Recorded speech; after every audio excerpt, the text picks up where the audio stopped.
All right, man. So the first time I went to this place, you actually came up in my head. Really? Yeah, yeah. I mean, of course, I want to bring my family there. Sure, this would be a great experience. My son would like it. My wife would pretend to like it, but in terms of like the history there and how you and I would look at it and go, we need to run this thing. Well, I'll be honest. My first time there, you did not come up in mine Because because I didn't know you yet. Oh, okay, all right. I was in college. Okay. We were playing Gettysburg University in a college basketball game, and we spent the night and we toured the battlefield the next day. But it's unbelievable. amazing. I mean, you go there today. I mean, it's beautiful. You can't. It's tough to wrap your head around because you're looking at it and you have farm. It's beautiful, sunsets, all that other stuff. A lot of people bike it as well. And to think for 3 days in July, This is what it looked like. this was the site of the largest battle of the American Civil War. The only battle fought in the North and the last battle fought in the North. First battle and the last battle fought in the Fought North. over a pair of shoes. Yeah. Apparently there was a shipment of shoes coming into the Gettysburg train station. Robert E. Lee found out about it and was going to steal them, confiscate them, and so was the Union Army. And they literally kind of just bumped into each other. Neither army knew where the other army was. They bumped into each other on July 1st, and boom! Now we have the Battle of Gettysburg. Now you could spend days touring this battle. I mean, completely. And we could spend. There's entire college courses. Oh yeah, just on this taught battle alone. just about this battle. So we're really not going to get into the details of the battle itself, more of the aftermath of the battle. But was a turning point in Yes. the war for the Certainly North. a turning point of the war. Robert E. Lee abandons his plans for invading the North. From that moment on, basically from that moment on, Lee is on the defensive. He's on the run. He's retreating after retreat after retreat after retreat, just trying to keep his army alive. Now, when it comes to numbers, of course, we'll tell in terms of life lost. I mean, of course, we're going to tell you, one person dying is a lie. It's too many. It's too many. But when you're looking at 51,000, sometimes people can't wrap their head around what 51,000 looks like. This is what about 50,000 looks like at Yankee Cathedral. I know you guys call it Yankee Stadium. You have your place of worship. I have mine. But this is what 50,000 people looks like. Full capacity. Again, I mean, much later on in this school year, we're going to be talking about the D-Day invasion. And if you've ever seen the movie Saving Private Ryan, the D-Day invasion, we lost 4,000. Yeah, like right. 4,000. And 51,000 Americans are going to lose their 3 lives days. in 3 days at Gettysburg. So, just some more, give you an idea what it looked like. And of course, these battlefields, something we may have mentioned previously, is that you had bodies that were sitting there for days. Medical care for troops you're going to see is going to evolve throughout the course of the year in terms of what we know. But I mean, again, if you had a really bad gunshot wound in your arm or leg, it was just going to be amputated. So you're going to see this get better. And this death and destruction, I mean, we're one of the most important things after a battle is burial detail. Yeah. Like, you need to get these bodies in the ground, because if they do start to burst, and they did burst, now all of that bacteria, all of that filth is being out there in the air, and people can get sick and die from that.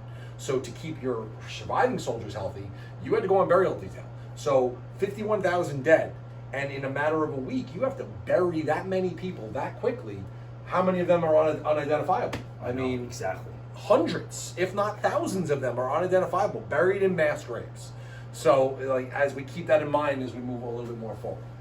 So a lot of these, I would say, big boy and big girl words, like now I'm going to appear in this first speech that we're going to look at today. So to give you some background on this speech, it's the Gettysburg Address. So, as I said before, November, is it November of 63 now? I forget the exact year. I'm trying to remember the year. All right. Anyway, let's go back. One more. No, here. This is the national cemetery that is dedicated to Gettysburg. That massive burial takes place. They turned this into our nation's first national cemetery, dedicated to the 51,000 Americans who gave their lives at Gettysburg. 63. It is. I lost my mind for a second. So Abraham Lincoln is invited to say a few words at Gettysburg. He wasn't even the main speaker there that day. It wasn't the main speaker. Edward Everett was the main speaker. And he spoke for like 2.5 hours. 2.5 hours. He was the best orator of his time. Yep. And nobody really remembers that.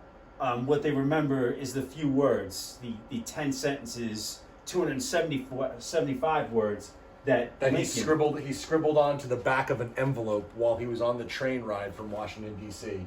to Gettysburg.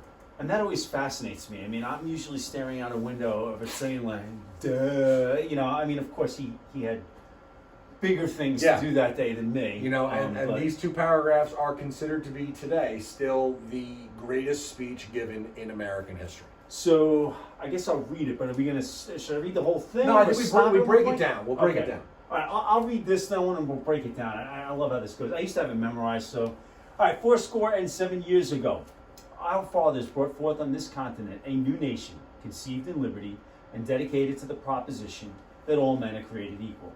Now we are engaged in a great civil war, testing whether that nation, or any nation, so conceived and so dedicated, can long endure. We are met on a great battlefield of that war. We have come to dedicate a portion of that field as a final resting place for those who here gave their lives, that that nation might live. It is altogether fitting and proper that we should do this. All right, so as we start to break this down, I mean, the first opening, 7 years ago. Students are like, what? What? Yeah, exactly. They scored 4 goals 7 This is years where a little ago. multiplication comes in place in my class. Yes. So a score is 20. So a score is 20 and 7. So we're talking 87 years ago. Now, why would he bring up 87 years ago in 1863? Now, if you're a little confused here, our fathers, that could possibly help as well. Yep. So if you're doing the math, if you're really good at math, and you're like 1863 minus 87, that's 1776. So 20 times 4. This I Yep. usually write it out for me, not you. 20 times 4. Then you got the 80, and then the plus 7.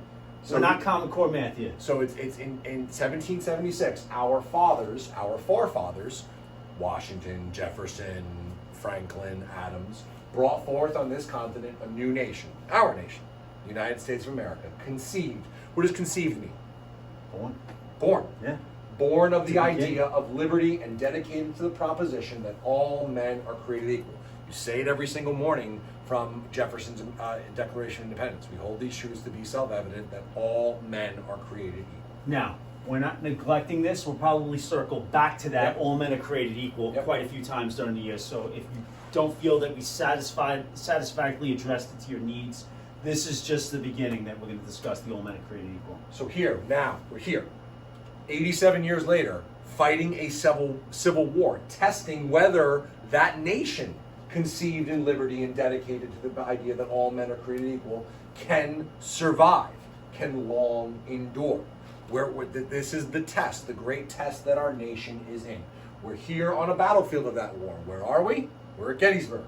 You know, come to dedicate a final resting place to those men who gave their lives so that nation might live. So he's basically establishing what we are doing here. This is why we're here. Our country was created 87 years ago. We're fighting a civil war, and we're here to dedicate this cemetery to those men who died here. It is fitting and proper that we should do this. And here's the thing: when this nation was created, this was like an experiment. Mhm. Experiments either go very well or they go very bad. Now, up until this point, everything was going pretty well. But then we had, again, going back to what we started with, but then we had, there was a breakup right here. The South broke away from the North. Anything else you want to add before I... No. All right, here we go. But in a larger sense, we cannot dedicate, we cannot consecrate, we cannot hallow this ground. The brave men, living and dead, who struggled here, have consecrated it far above our poor power to add or detract. The world will little note nor long remember what we say here, but it can never forget what they did here. It is for us the living rather be dedicated here to the unfinished work which they who fought here have thus far so nobly advanced. It is rather for us, is that a typo?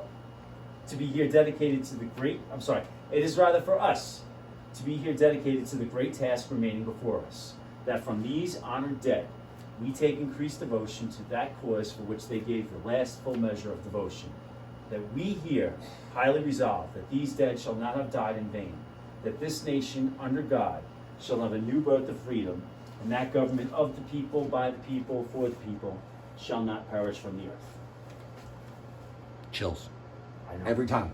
Every time. You know what? This is one of these things I had memorized, so that's why I kind of tripped over here. Yeah. I'm like, and where am I at? Because it is one of those things. This speech, people memorize it because of the language. Because of the message. Because of the message as well. This is inscribed, if you've ever been to the Lincoln Memorial, Yep. This is inscribed on one of the walls of the Lincoln Memorial, and you stand there and you look at it and you just think, there's moments in history that if time travel were possible, that I would love to go back and Yes. witness. This is certainly one of them. And it didn't have, that the chills. No, effect. people there were kind of like, all right, thank you. you're Abraham Mr. Lincoln. You're supposed to be this President." great guy. Yeah. But as we break down and understand really the message he's getting at, he's basically saying, so in a larger sense, we're here to dedicate this field as a final resting place, but we can't do that. There's nothing that we can do alive that these men who died here didn't do themselves. So it's like, and he's saying, this part is amazing. The world will little note nor long remember what we say here, but it can never forget what they did here. Well, yes, Mr. President, we are going to remember what you're going to say. Yeah. But that part, we can never forget what these men did here. That these men, 51,000 men who gave their lives so that nation that was created 87 years ago as this crazy experiment in democracy, whether that nation is going to survive. It is for us, the living, to be rather dedicated to the unfinished work remaining before us. What is that unfinished work?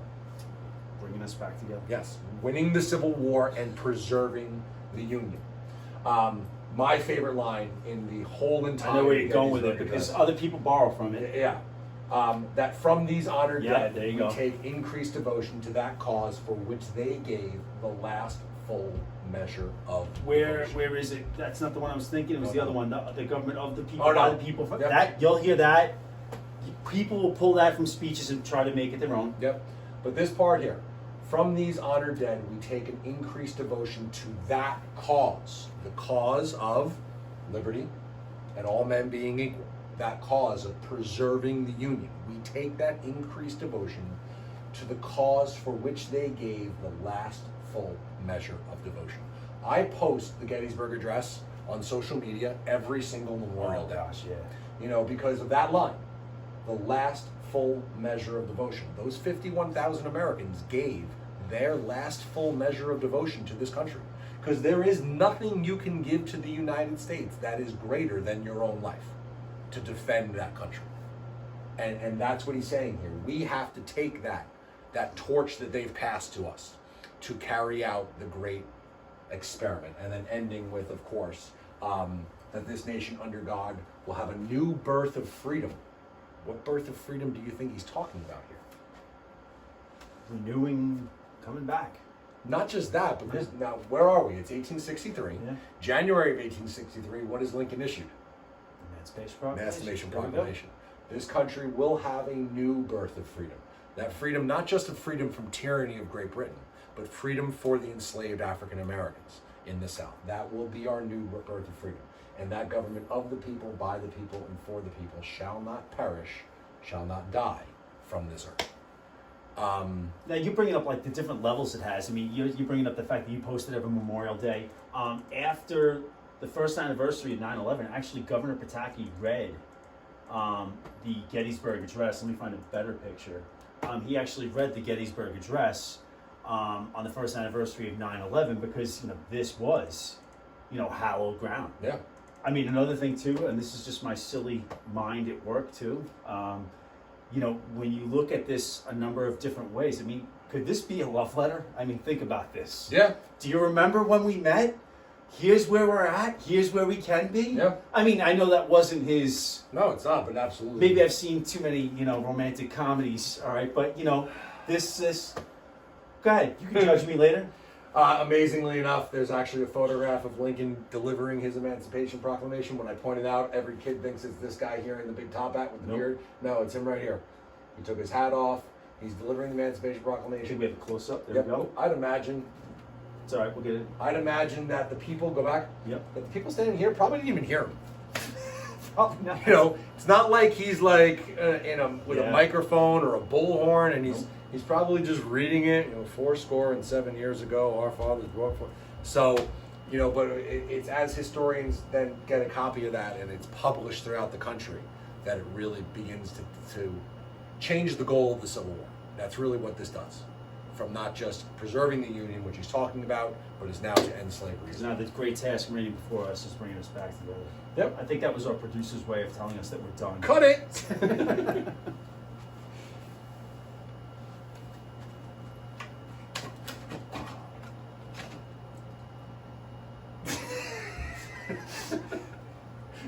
What? Nothing. That's actually on camera. That's gonna be really funny. It's all right. We never stopped it. We pulled it off.